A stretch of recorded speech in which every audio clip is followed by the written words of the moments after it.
বন্ধুরা দেখেন ট্রেনে ঝুলছে মতিউর রহমান। আল্লাহ বেন দিয়া দিছে, হট করে আমি দুই পাউডার টান দিই, ওটা আমাকে মারপিট করবে লাগেছে। নির্ঘাত মৃত্যুর হাত থেকে বেঁচে গেলেন মতিউর রহমান। গতকাল ট্রেনে ওঠার পরে কিছু ছিনতাইকারী তাকে ঘিরে ধরেন, নিয়ে নেন পকেটের টাকা, মূল্যবান মোবাইল। সে তাদের সাথে ধস্তাধস্তি করতে যায়, এক পর্যায়ে ছিনতাইকারীরা তাকে ট্রেন থেকে ফেলে দেয়।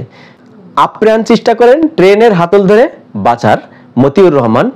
শেষ পর্যায়ে ট্রেনের হাতল ছেড়ে ট্রেনের নিচে পড়ে গেলেন। মতিউর রহমান এখনো বেঁচে আছেন। চলুন দেখে আসা যাক যমুনা চ্যানেলের খবরে পুরো ভিডিওটা। স্টেশন পাওয়ার আগেই ওরা হাতটা ছাড়া দেয়, দেওয়ার পর ওখান থেকে ঘোরাতে ঘুরতে ঘুরতে মনে করেন যে সিপার ভিতর পুরা যায়।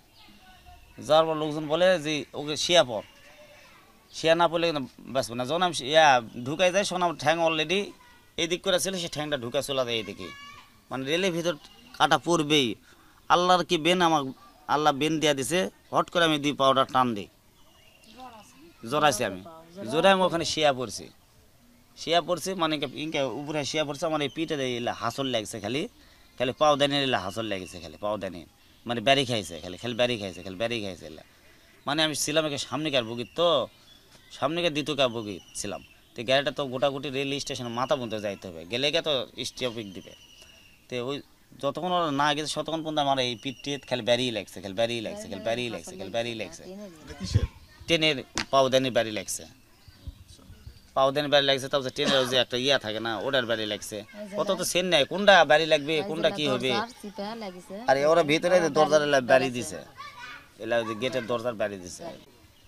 হাত আমি একটা ধরেছিলাম, এক হাত ধরেছিলাম, আর এক হাত যখন ধরবে আসে শোন ওরা হাত ছাড়া দেয়। মিশাই কয়ে হাত দে, মিশাই কয়ে হাত দে, যে হাত দিবে আছে সে আর হাত আমার নাই। এরাই আছে 7-8 জন, এদের তো বরাবর বেশি। আর এক কথায় বলেছে যে মোবাইল চুরি করছে করে আমাকে মারপিট করবে লাগেছে, মানে চারিদিক থেকে মারপিট করে। আর মাস্ক পরে আছে, লাস্ট টাইম একজন মাস্ক টানা সিরা পরে স্যানাটাকে আমি চিনা পারছে, ডরপুরে স্যানা, ওই স্যানাটাকে আমি চিনতে পারছি। আর আমার কাছে পেটি করে আসলো, 50,000 টাকা পেটি করে আসলো, ওই টাকাটা ওরা আমাকে তেন কেরালে। আমি তো ওটার জন্য খুব চেষ্টা করি, ওরা আমাকে উঠতে দেয় না। লাস্টে ফিনিশিং স্টেশন যখন নশাদপুর স্টেশন পাবো, এই টাইমে ওরা আমার হাত ছাড়া দেয়। আমার সাথে যেটা হয়েছে সেটা আমি দুনিয়াত বলি যে আমার যে হয়েছে এটা যেন কারোর সাথে জানে এরকম সিনারি যেন না হয়। তো আমি তো চোর না, এখানে তো আপনার জাস্টিফাই করে দেখতে পারেন যে ইনি চোর না ডাকাত না কি, জাস্টিফাই করে দেখতে পারেন। তো আমার এলাকাতে শুনেন যে আমি কারো ঘরের থেকে কোনো 2 টাকা চুরি করছি না কি করছি, থানাতে ঘুরছি, আদন্দি থানাতে ঘুরছি, রান্নাঘরে ঘুরছি, ওখানে তো লাইনি বলে এটা হচ্ছে আদন্দিকের পর্যায়ে। আদন্দিকে এসে ঘুরছে, আদন্দি কয় এটা আমাকে না, এরা রেল স্টেশন যাও।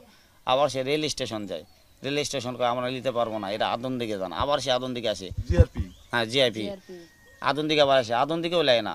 সে আবার বাধ্য করতে কালকে আমরা কোর্টত গেছিলাম, কোর্টত যা ফাইল করছি, কোর্টত মোটামুটি করছে।